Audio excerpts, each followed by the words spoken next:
Olá, pessoal!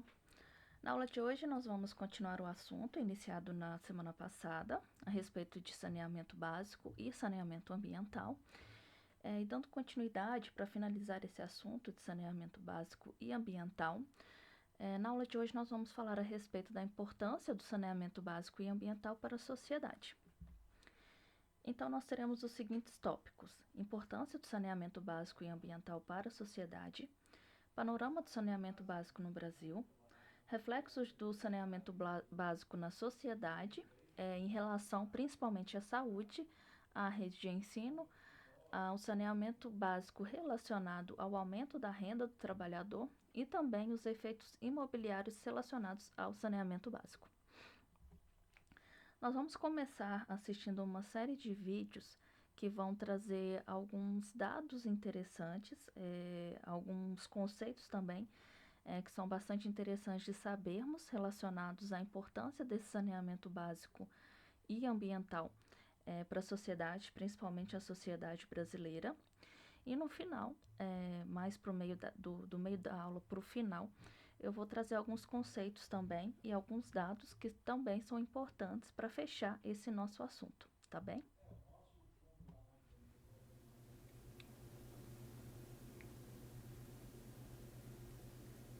O senhor já comentou sobre a importância do saneamento básico na condição de saúde de uma população.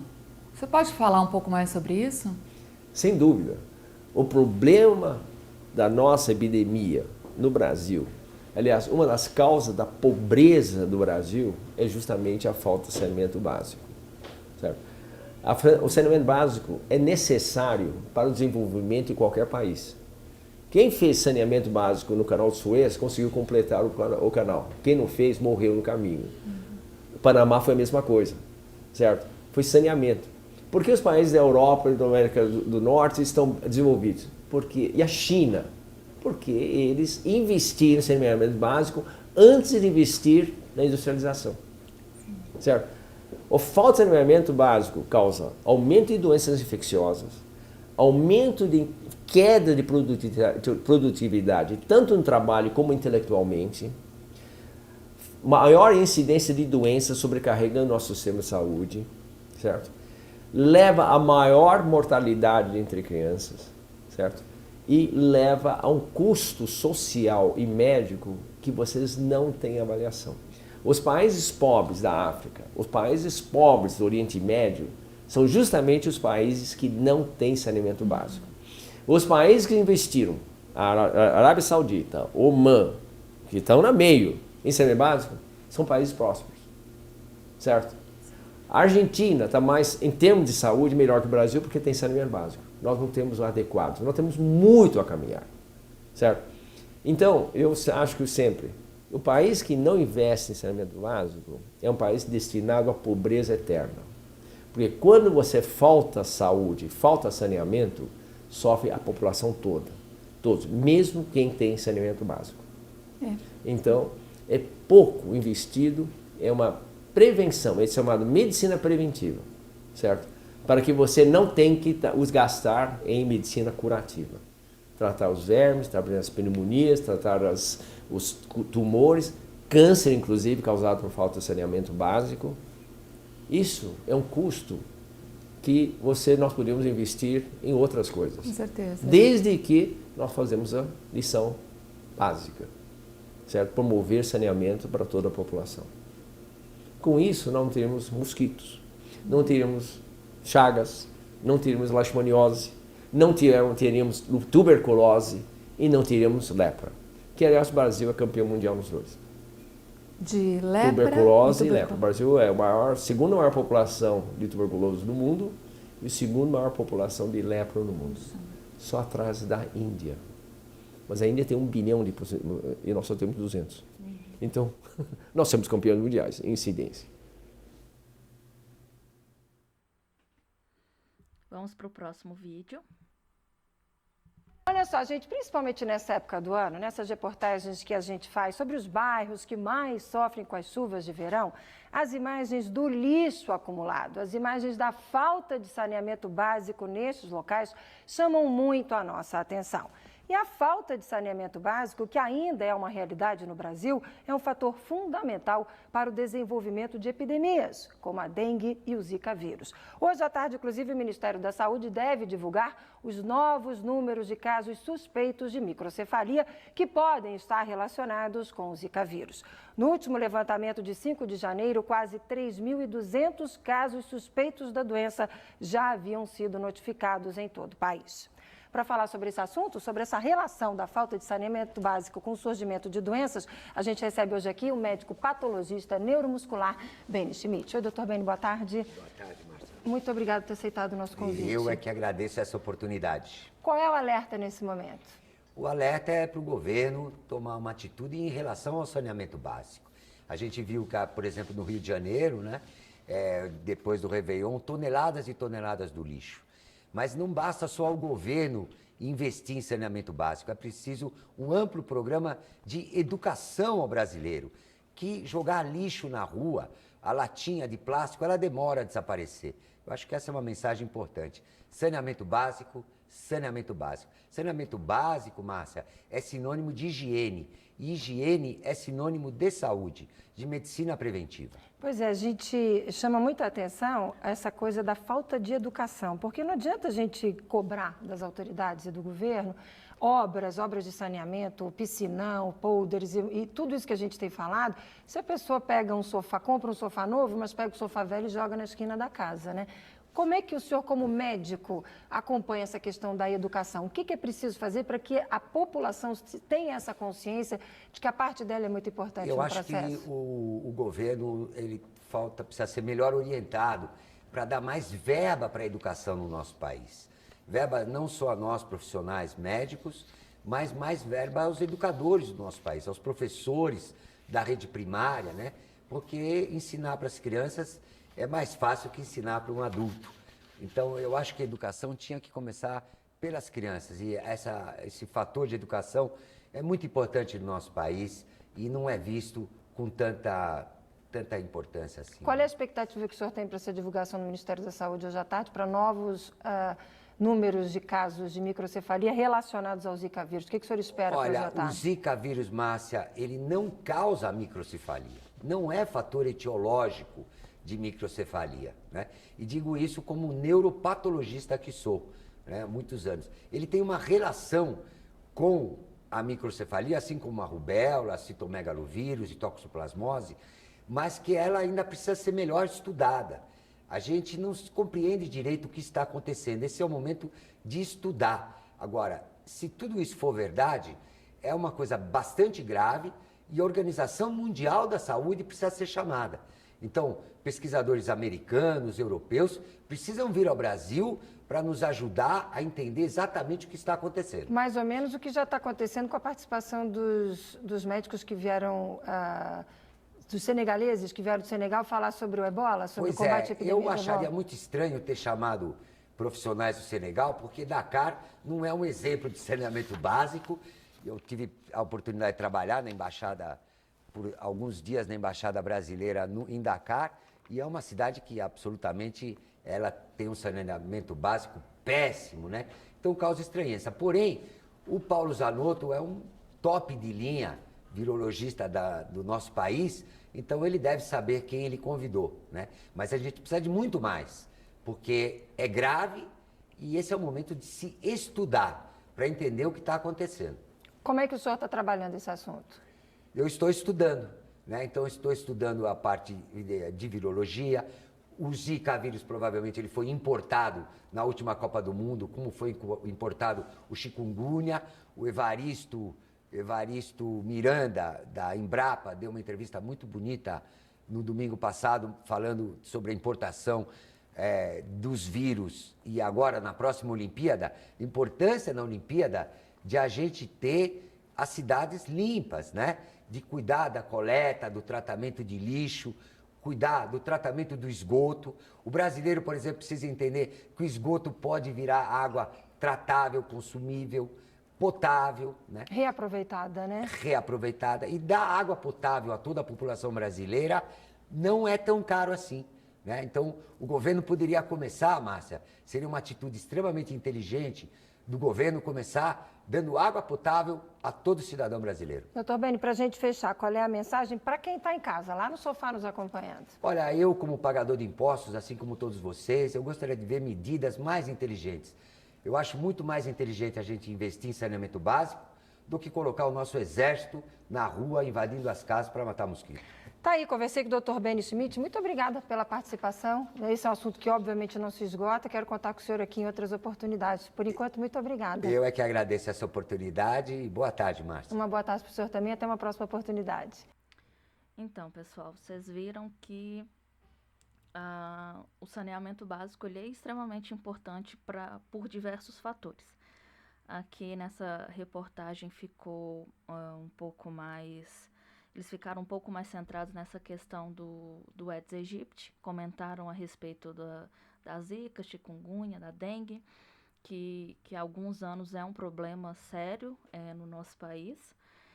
E deu para perceber que a multiplicação dos mosquitos, né, que são os vetores dessas doenças, está totalmente condicionada e relacionada com a falta de saneamento básico. Então, está aí mais um dos motivos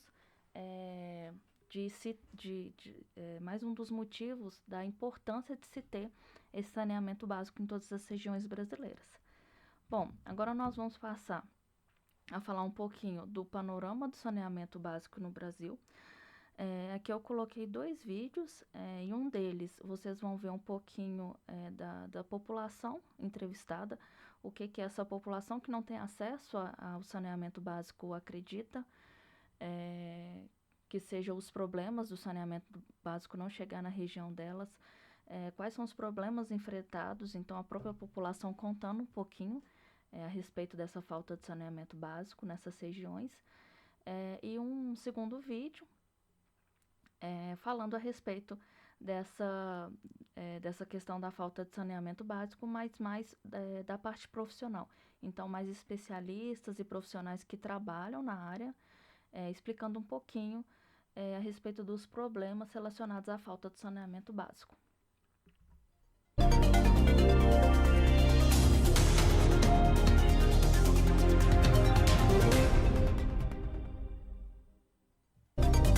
Olá, hoje nós vamos traçar um panorama sobre o saneamento básico no país. Um levantamento do IBGE mostra que mais da metade dos municípios não tem planejamento para tratar água, esgoto e resíduos. As consequências desse descaso afetam a saúde da população. O estudo mostra a gestão de política de saneamento básico no país. 38% dos municípios brasileiros adotaram diretrizes gerais para o saneamento, como abastecimento de água, limpeza urbana e coleta e destinação do lixo. Cresceu em relação a 2011, logo depois da implantação da lei federal. O fato de dizer, se você não tiver plano, você não vai receber recurso, faz com que os municípios tomem ciência de que eles realmente têm que fazer um plano, que eles realmente têm que olhar para a política de saneamento para poder receber recurso federal e aplicar no município. Apesar do avanço, há disparidades regionais, muito evidentes na comparação entre os municípios do Sul e do Nordeste. Má qualidade da água, esgoto sem tratamento, coleta de lixo insuficiente. A falta de saneamento básico se torna uma ameaça à saúde pública. Mais de 1.900 municípios do país, 34% do total, sofrem com doenças relacionadas a essas condições deficientes. A principal delas foi a dengue, que atingiu 1.500 municípios. Os estoques mantidos pelos moradores de locais com pouca oferta de água e o lixo acumulado nas ruas formam criadouros do mosquito transmissor, que também está associado à chikungunya e à zika. As populações também sofrem com diarreia e verminoses. Até um ano e pouco atrás eu sofri mesmo com a dengue, né? Eu tive aqui há poucos tempos, quando eu morava na outra residência ali, né? Aí eu comprei para cá que já tem a rede de saneamento básico, mas para ali, para o final ali, tá bem complicado. Hoje a gente recebe o advogado Rubens Naves, vice-presidente da Comissão Especial Interinstitucional de Direito ao Saneamento Básico da OAB de São Paulo, e Malu Ribeiro, coordenadora do programa Rede das Águas da Fundação SOS Mata Atlântica. E você também pode participar da nossa conversa com as suas perguntas e comentários. Pode ser pelo Facebook, pode ser pelo Twitter. Não esqueça de usar a hashtag Panorama TV Cultura. Obrigada pela presença, Malu, Dr. Rubens. Começar então com esses dados do IBGE, mostrando que metade das cidades brasileiras tem planos ou políticas de saneamento básico. Há quanto tempo nós repetimos essa notícia? Por que não andamos nessa área? É muito triste, né? E principalmente ver que o Brasil ainda fala em saneamento básico. O básico é muito básico. Nós deveríamos estar falando em saneamento ambiental. Hoje, principalmente com essas questões do clima, e com a ONU tendo reconhecido desde 2010 que o acesso à água limpa e ao saneamento são direitos humanos. Então, existe toda uma população excluída, uma população invisível que não tem acesso a saneamento algum, né, e muito menos saneamento ambiental ou básico, que é a população que mora nas cidades informais. É a população invisível, que é refletida nos rios que a gente olha, que são espelhos de todas as nossas cidades no Brasil. Pois é básico, né? Você lembrou bem, como um direito, é justamente um direito. Como é possível falar como direito? Hoje ainda são, só para a gente ter uma ideia, são 35 milhões de brasileiros que não têm acesso à água tratada e mais de 100 milhões que vivem sem coleta de esgoto. Estamos falando de um direito básico. Nesse momento, a gente está comemorando, quer dizer, dia 8 de outubro, dia 5 de outubro, os 30 anos da Constituição. Esse direito, inclusive, ao saneamento foi formalizado na Constituição. E como a Malu lembrou aqui, quer dizer, é um direito humano. Então, essa questão do saneamento, nós temos capacidade técnica, a gente tem uma capacidade institucional e jurídica de avançarmos, mas infelizmente não avançamos nesses últimos anos. Para vocês terem ideia, na década de 70 teve um plano nacional do saneamento chamado Planasa, que estabeleceu metas, 80% do fornecimento de água tratada para as populações e 50% de esgotos também, vamos dizer, afastado das residências. Esse plano, no que diz respeito à água, nós alcançamos, entendeu? De fato, alcançamos. Então, existe capacidade técnica. O que nós não temos hoje é uma vontade política. O saneamento hoje não é uma prioridade. Infelizmente, quer dizer, nós temos aí alguns planos. Claro que nós, no futuro, aí vai ter uma luta muito forte em torno dos orçamentos para investimento na área das políticas públicas. Seguramente, a questão do saneamento, a gente precisa fazer com que ela tenha a prioridade que merece, sim, diante dessa situação tão grave que nós vimos aí. Exatamente, o senhor fala de vontade política, precisamos ligar aqui justamente aos nossos representantes, aos políticos. Tem até uma famosa frase que é dita, não se investe em saneamento básico, que saneamento não dá voto, não é, Malu? Mas é tão simples de relacionar a área do saneamento a tantas outras áreas, não é só isso, então não é só uma questão de dizer, é uma obra que fica enterrada e não chama atenção, por isso que político não se interessa. É ligada, por exemplo, nós mostramos ali, diretamente ligada à saúde, por exemplo, e é mostrado aqui pelo IBGE que 35% das nossas cidades têm problemas, sim, doenças ligadas diretamente à falta de saneamento, não é? A nossa própria insegurança hídrica na região metropolitana de São Paulo, a nossa crise hídrica, ela está muito mais relacionada a uma questão de falta de rios limpos e mananciais limpos, contaminados por falta de saneamento, do que sermos uma região que não tem água, né?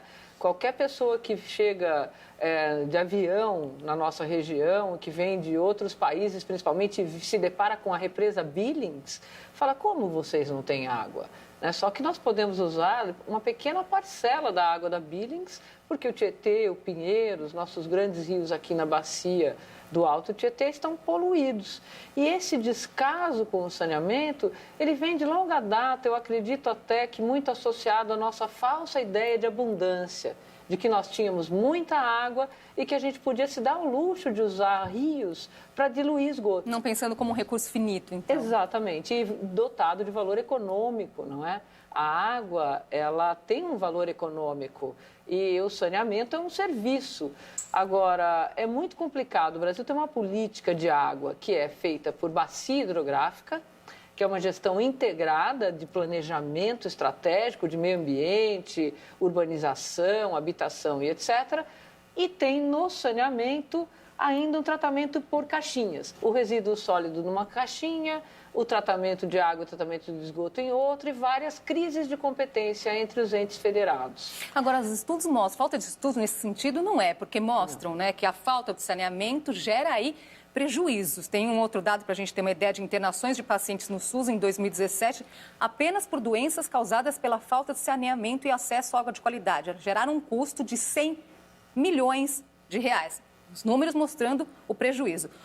Por outro lado, tem dado mostrando também, com a Organização Mundial da Saúde, mostrando que cada dólar investido em água e saneamento resultaria em uma economia de 4 dólares em custo de saúde no mundo. Por que não pensamos como investimento, então? Estamos tendo prejuízo quando poderíamos estar tendo lucro?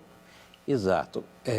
A economia, vamos dizer assim, no investimento, que o investimento em saneamento traz, tem um impacto imediato. Como você lembrou, na questão da saúde, quer dizer, numa medicina mais preventiva, na questão do meio ambiente, quer dizer, a partir do momento que você polui os rios, você vai ter um custo depois para despoluir, um investimento muito maior. Veja só, a região da Grande São Paulo aqui, nós temos a poluição do rio Tietê.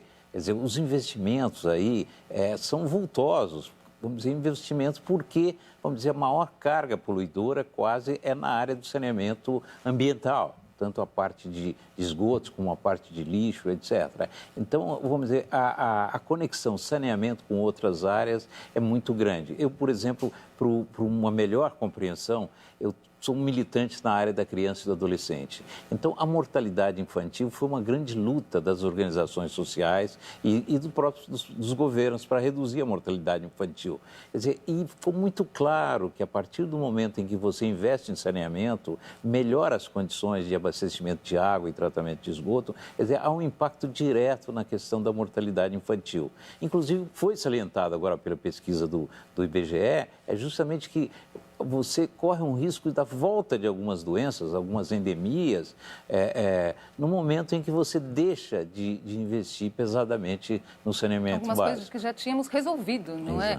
Em saúde e educação também, não é? Porque a criança que fica doente, dengue, falta mais das aulas, tem um rendimento menor na escola, não é? Uma outra área que pode ser citada, não é? Nós tivemos agora, recentemente, volta de hepatite, surtos de hepatite na nossa região metropolitana aqui, né? Coisas que há muito tempo não ocorriam. Dengue, zika, chikungunya, tudo isso. Agora, uma criança com verminose, com diarreia, é uma criança que tem o período de aprendizado totalmente prejudicado, né? Então, é muito grave isso. Agora, sem contar a valorização econômica dos ambientes, das regiões em que o saneamento aconteceu. A gente pega regiões aqui que foram reurbanizadas, que ganharam parques lineares ou que deixaram de ser poluídas ao longo do próprio Tietê, por exemplo, no interior do estado, as cidades que vêm se recuperando na medida em que a região metropolitana trata o esgoto, o desenvolvimento econômico, a valorização do metro quadrado do mercado imobiliário e de todas as atividades produtivas muda, né? É um cenário que muda. Então, não ter saneamento é subdesenvolvimento. É muito estranho, nossos economistas nós somos comparados a países subdesenvolvidos mesmo nesse sentido. Exatamente. Citamos aqui saúde, educação, economia, tantas áreas aí que poderiam se beneficiar com a questão do saneamento. Agora, o que vem na frente, doutor Rubens? O que falta? A questão é falta de recursos ou é falta de planejamento? Há dinheiro para isso suficiente? Faltam projetos? Vamos dizer, genericamente, eu acho que falta a vontade política, mas temos um problema muito sério no Brasil, que é a questão da integração entre as esferas políticas, o governo federal, os governos estaduais e o governo municipal.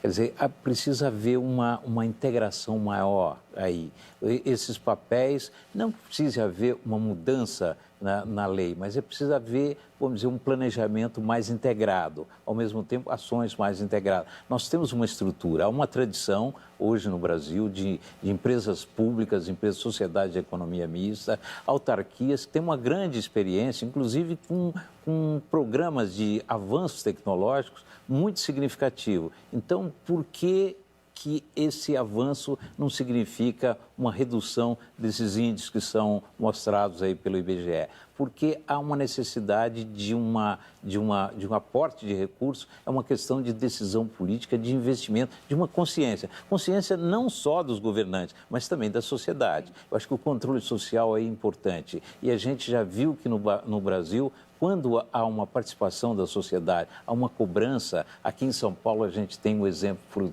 das creches, da educação infantil, em que a partir do momento em que nós tivemos aqui uma mobilização grande, nós avançamos no número de matrículas, no número de ofertas de vaga nas creches em São Paulo. Então, o saneamento hoje precisa de uma integração maior, uma participação maior das organizações da sociedade civil, dos empresários e vamos dizer, das instâncias políticas. Então, essa integração que eu acho que vai fazer com que situações como essa, dramáticas, quer dizer, nós vamos ver que esse número de municípios, quase 3 mil municípios, sem condições de apresentar um plano adequado de saneamento básico, esses municípios vão ter que ter um apoio muito forte.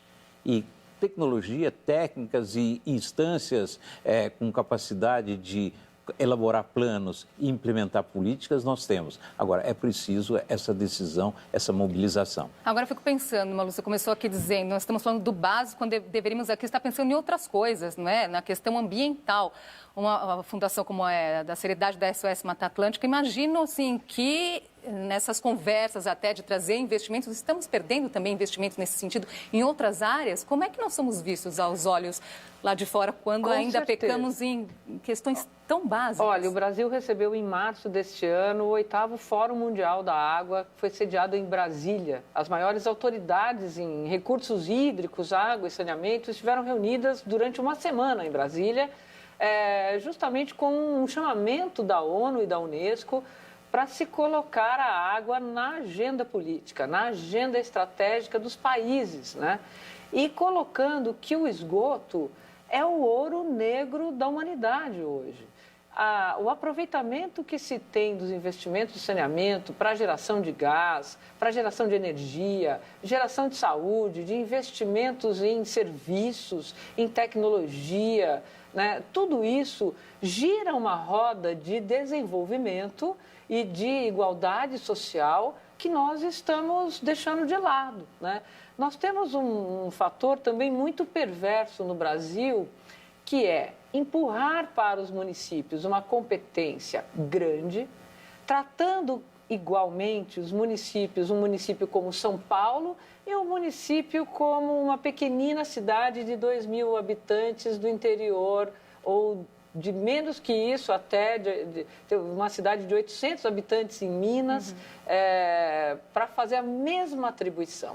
Então, essas cidades, se elas trabalhassem na bacia hidrográfica, de forma integrada, como o doutor disse, com o Estado, União e sociedade civil, universidades, que é o que se faz nos comitês de bacia, nós teríamos certamente um grande avanço. Agora, o que acontece? Os prefeitos têm que fazer os planos municipal de saneamento, plano municipal de saúde, plano municipal de educação, de drenagem urbana, de Mata Atlântica, nos 17 estados da Mata Atlântica. As prefeituras não têm estrutura para cumprir isso e aí fazem pressão no Congresso para empurrar os prazos com a barriga.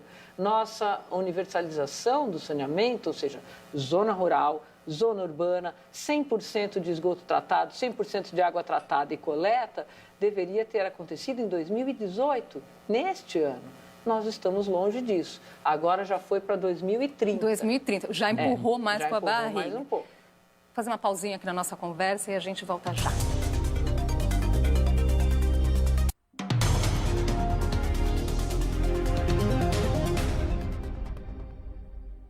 Já estamos de volta com o Panorama. Hoje falamos sobre os desafios do saneamento básico. Com a gente, o advogado Rubens Naves, vice-presidente da Comissão de Saneamento da OAB de São Paulo, e Malu Ribeiro, coordenadora do programa Rede das Águas da Fundação SOS Mata Atlântica. Trazer aqui mais uma voz para a nossa conversa é o presidente do Instituto Trata Brasil, que estuda o saneamento no país. Vamos ver o que ele diz para a gente. Nós temos só 44% dos esgotos do país recebem algum tipo de tratamento. É absurdo, em pleno século XXI, a gente jogar quase 6 mil piscinas olímpicas de esgoto por dia na natureza. as cidades perdem recurso, o Brasil perde recurso, e aí a gente vai mais para o lado dos países subdesenvolvidos mesmo do que para os países desenvolvidos do mundo. Isso não pode ser uma questão de um candidato, de um partido, de 4 ou de 8 anos. Nós precisamos que isso seja um objetivo de país. Como tornar, então, um objetivo de país, não é? Não um plano de governo?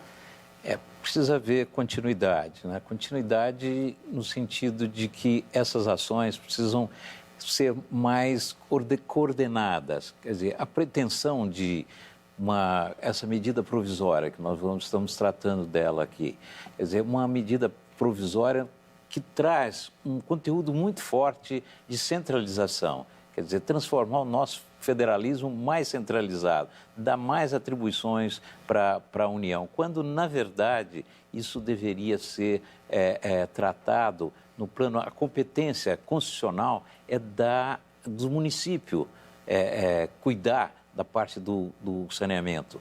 Claro que o Estado tem um papel aí extremamente, o Estado membro, o Estado de São Paulo, por exemplo, nessa questão, é importante. Agora, o governo federal está muito distante dessa realidade. Então, o que a nossa Constituição, e nesse ponto a Constituição é muito bem articulada, quer dizer, essa medida provisória agora, ela ignora, vamos dizer assim, os grandes marcos constitucionais já brasileiros, em especial a Constituição de 88, e a medida provisória também, e aí a gente volta nessa questão dos pequenos municípios, ela joga por terra uma tradição no saneamento brasileiro, que é o chamado subsídio cruzado, ou seja, você usar, vamos dizer assim, recursos, vamos dizer, auferidos pelas tarifas nos grandes municípios, para poder você baixar a tarifa no município menor. Quer dizer, e daí a importância de levar em consideração esses nossos mecanismos que a gente tem. Cada estado tem a sua empresa estatal, a empresa estadual que faz esse trabalho com o chamado subsídio cruzado. Então, a partir do momento que você joga por terra essa história e tradição do subsídio cruzado e diz que um fundo vai ser criado, quer dizer, um fundo que você não tem hoje numa carência de recursos desse, é quase impossível. Então, a medida provisória, ela prejudica hoje o saneamento na medida em que ela está distanciada dessa nossa experiência. Você está colocando aqui a medida provisória que está em discussão, gerando polêmica também no Congresso, que é a MP 844, que acaba também de ser prorrogada. A SOS tem, inclusive, a SOS Mata Atlântica tem, inclusive, um posicionamento, um artigo sobre isso, porque um tema tão estratégico como o saneamento no Brasil não pode ser tratado por uma medida provisória. Já nasce errado na forma. Em segundo lugar, é a maneira com que, além desses problemas que o doutor citou, impõe aos estados quebrados a privatização do setor e não cria um instrumento de uma agência reguladora de fato, usa a Agência Nacional de Águas, que é uma agência responsável pela implementação da Política Nacional de Recursos Hídricos, para fazer essa função, e aí mistura duas competências, fere uma série de princípios constitucionais. A Agência Nacional de Águas tratava de água e não de serviços. Então, ela é responsável pela outorga do uso da água, pela garantia da regulação da água e vai ter que trazer toda a sua competência para tratar de uma questão de serviços que ela não tem competência. Voltando a uma coisa importante que você disse, que é como fazer que isso avance, como tornar isso prioridade. A sociedade tem que se engajar e tem que aprender a exigir saneamento. Infelizmente, até a crise hídrica de 2014, na região sudeste, nós não colocávamos a questão do saneamento na pauta prioritária da nossa cidadania. Poucos movimentos, como a despoluição do Tietê, lá nos anos 90, foram encampados pela sociedade nesse tema. As pessoas pedem habitação, segurança, educação, hospital, saúde e ainda não associam saúde a saneamento. Então, acho que nesta eleição o tema aparece de forma maior. Ele entrou nos debates políticos, alguns candidatos falam, mesmo que de forma muito superficial, mas ele passa a entrar e figurar como uma agenda importante para o país. Pessoas aqui se manifestando A Elisa Mota, ela diz, muito se fala de locais esquecidos, mas não precisamos ir longe. Angra dos Reis, Rio de Janeiro, não tem saneamento básico. Ela diz, cidade turística, que detém residências de alto padrão, é puro descaso. Ela chama atenção aqui, a Leonora Arruda, sobre saneamento básico, não é difícil. O ser humano bebe água, dá descarga várias vezes ao dia, toma banho, enfim. Será que os políticos são seres vivos de outra espécie?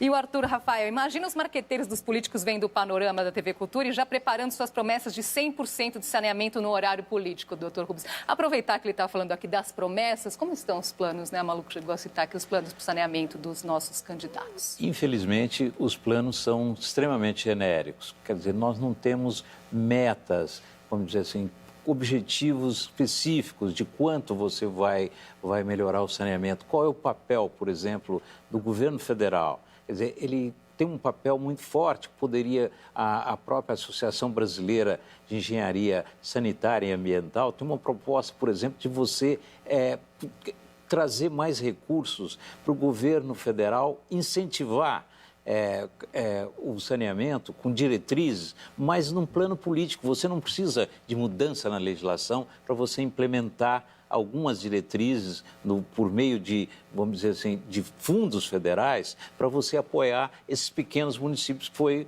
foram chamados a atenção aqui, que eles não têm nenhum plano de saneamento. Então, medidas como essa poderiam já constar do programa de governo, mas, infelizmente, salvo quando, em alguns candidatos, há uma correlação entre a questão ambiental e a questão de saúde, quer dizer, nós não temos objetivamente um plano